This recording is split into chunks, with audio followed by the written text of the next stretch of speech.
Hi all, welcome to basic kitchen. ഇന്നത്തെ നമ്മുടെ recipe പംപ്കിൻ കറിയാണ്. ഇതിനായി വളരെ കുറച്ച് ഇൻഗ്രീഡിയൻസ് മാത്രമേ ആവശ്യമുള്ളൂ. ഇത് വളരെ വ്യത്യസ്തവും ടേസ്റ്റിയുമാണ്. ആദ്യം നമുക്ക് പംപ്കിൻ കഷ്ണങ്ങളായി മുറിച്ചെടുക്കാം. ഇതിനായി ഞാനിവിടെ ഒരു കട്ടിംഗ് ബോർഡ് എടുത്തിട്ടുണ്ട്. ഈ കട്ടിംഗ് ബോർഡിൻ്റെ പ്രത്യേകത എന്ന് പറയുന്നത് ഇതിൽ ബ്ലേഡ് അറ്റാച്ച്ഡ് ആണ്. ഇത് ഉപയോഗിച്ച് നമുക്ക് എല്ലാത്തരം വെജിറ്റബിൾസും വളരെ ഈസിയായി കട്ട് ചെയ്തെടുക്കാം. ഈ ബ്ലേഡിൻ്റെ മറുവശം കൊണ്ട് മല്ലിയില, പുതിനയില എന്നിവ കട്ട് ചെയ്യാവുന്നതാണ്. ഇനി നമുക്ക് പംപ്കിൻ കുറച്ച് വലിയ കഷ്ണങ്ങളായി തന്നെ മുറിച്ചെടുക്കാം. ഇതിൻ്റെ ബ്ലേഡ് വളരെ മൂർച്ചയേറിയതാണ്. അതിനാൽ വളരെ ശ്രദ്ധിച്ച് മാത്രം ഉപയോഗിക്കുക. ഈ റെസിപ്പിയുടെ മെയിൻ ഇൻഗ്രീഡിയൻറ്റ് പംപ്കിനാണ്. ഇത് കട്ട് ചെയ്യാൻ കുറച്ച് ഹാർഡാണ്. ഈ ബ്ലേഡ് കൊണ്ട് എനിക്ക് പെട്ടെന്ന് തന്നെ ഇത് മുറിച്ചെടുക്കാൻ കഴിഞ്ഞു. ഈ കറിയുടെ പ്രിപ്പറേഷൻ ടൈം 30 മിനിറ്റ്സ് മാത്രമാണ്. വളരെ പെട്ടെന്ന് തന്നെ നിങ്ങൾക്ക് ഊണിനായി ഇത് ചെയ്തെടുക്കാം. എല്ലാവർക്കും ഈ റെസിപ്പി ഇഷ്ടമാവുമെന്ന് കരുതുന്നു. ഇത് നിങ്ങൾ വീട്ടിൽ ചെയ്ത് നോക്കുക. കട്ടിങ്ങിലെല്ലാം വളരെ പെട്ടെന്ന് തന്നെ കഴിഞ്ഞ് കിട്ടിയിട്ടുണ്ട്. ഇനി നമുക്ക് അടുത്ത ഘട്ടത്തിലേക്ക് പോകാം.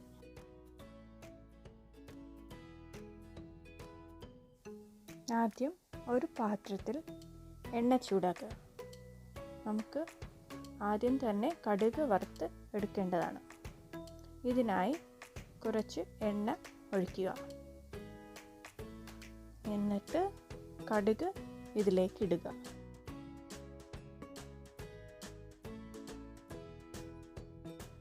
കടുകിട്ട് പൊട്ടി തുടങ്ങുമ്പോൾ ഇതിലേക്ക് ഡ്രൈ റെഡ് ചില്ലീസ് ചേർക്കുക. ഇനി ഇതിലേക്ക് കുറച്ച് കറിവേപ്പില കൂടി ചേർക്കുക. ഇതിനായുള്ള ഇൻഗ്രീഡിയൻസിൻ്റെ മുഴുവൻ ഡീറ്റെയിൽസും താഴെ ഡിസ്ക്രിപ്ഷൻ ബോക്സിൽ കൊടുത്തിട്ടുണ്ട്. Please check it.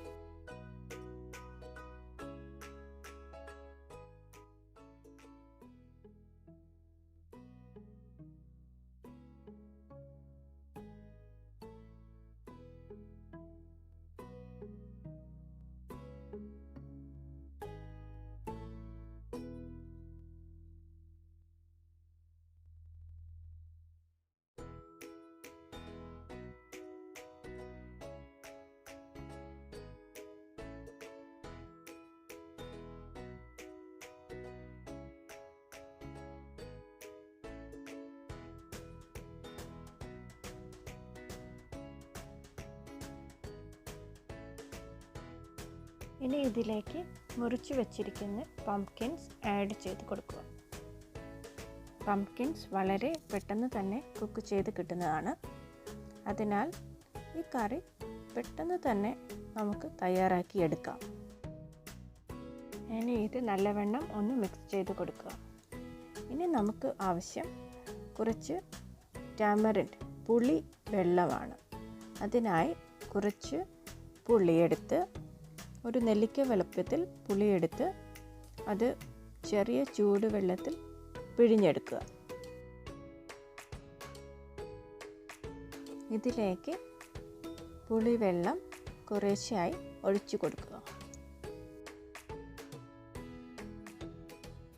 പംപ്കിൻ വേകാൻ ആവശ്യമായ വെള്ളം ഒഴിച്ചു കൊടുക്കേണ്ടതാണ്.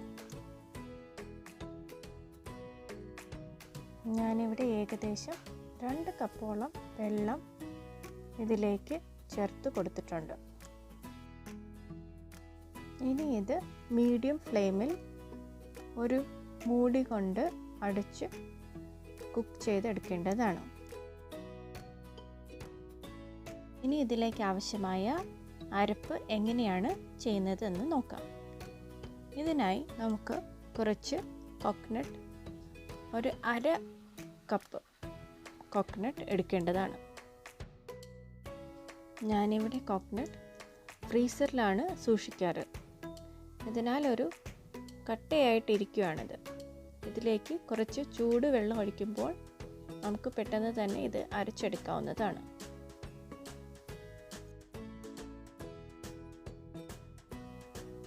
ഇനി ഇതിലേക്ക് കുറച്ച് ജീരകം ചേർത്ത് കൊടുക്കുക.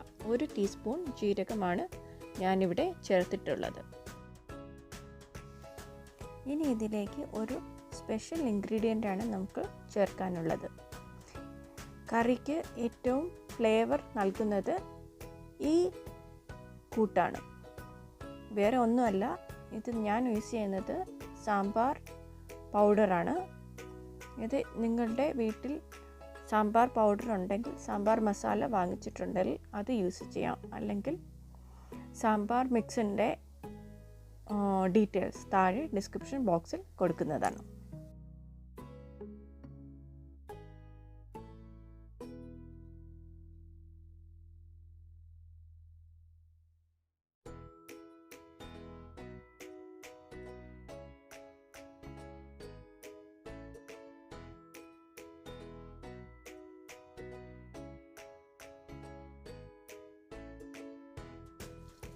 ഇതിലേക്ക് ഒരു 2 ടേബിൾ സ്പൂണോളം സാമ്പാർ പൗഡർ ഞാൻ ആഡ് ചെയ്യുന്നുണ്ട്. ഇനി ഇതിലേക്ക് കുറച്ച് ചൂടുവെള്ളം ഒഴിച്ചു കൊടുക്കുക. കോക്കനട്ട് ഐസ് കട്ടായിട്ട് ഇരിക്കുന്നതുകൊണ്ടാണ് ഞാനിവിടെ ചൂടുവെള്ളം എടുത്തിട്ടുള്ളത്. നിങ്ങൾക്ക് നോർമൽ വെള്ളവും യൂസ് ചെയ്യാം. ഒരു 1/2 കപ്പോളം വെള്ളം ഞാനിവിടെ ഒഴിച്ചു കൊടുക്കുന്നുണ്ട്. സ്റ്റവിൽ വെച്ചിട്ടുണ്ടായിരുന്ന പംകിൻ കുക്കായി വന്നിട്ടുണ്ട്. ഇനി ഇതിലേക്ക് നമ്മൾ ഗ്രൈൻഡ് ചെയ്ത് വെച്ചിരുന്ന കോക്കനട്ടിൻ്റെ അരപ്പ് ചേർക്കാവുന്നതാണ്. അരപ്പ് ഇതിലേക്ക് ചേർത്ത് കഴിഞ്ഞാൽ പിന്നെ നല്ലപോലെ മിക്സ് ചെയ്ത് കൊടുക്കുക. പിന്നെ ഒന്ന് തിളപ്പിച്ചെടുക്കുക. അപ്പോൾ തന്നെ കറി റെഡിയായി കഴിഞ്ഞു. ഇത് നിങ്ങൾക്ക് ചോറിനൊപ്പവും ചപ്പാത്തിക്കൊപ്പവും ദോശയ്ക്കൊപ്പവും കഴിക്കാൻ പറ്റിയ ഒരു റെസിപ്പിയാണ്. എല്ലാവരും വീട്ടിൽ ട്രൈ ചെയ്ത് നോക്കുക. കുട്ടികൾക്കൊക്കെ വളരെ ഇഷ്ടമാവുന്ന ഒരു റെസിപ്പിയാണിത്. കൂടാതെ ഓണം, വിഷു എന്നിങ്ങനെയുള്ള ഒക്കേഷൻസിനും ചെയ്യാവുന്ന ഒരു ഡിഷാണിത്. ഇത് വളരെ കുറച്ച് സമയം മാത്രം മതി. വളരെ കുറഞ്ഞ ഇൻഗ്രീഡിയൻസ് മാത്രമാണ് ഇതിൽ ഉപയോഗിച്ചിരിക്കുന്നത്. So hope you all enjoy the video. Thank you for watching Basic Kitchen.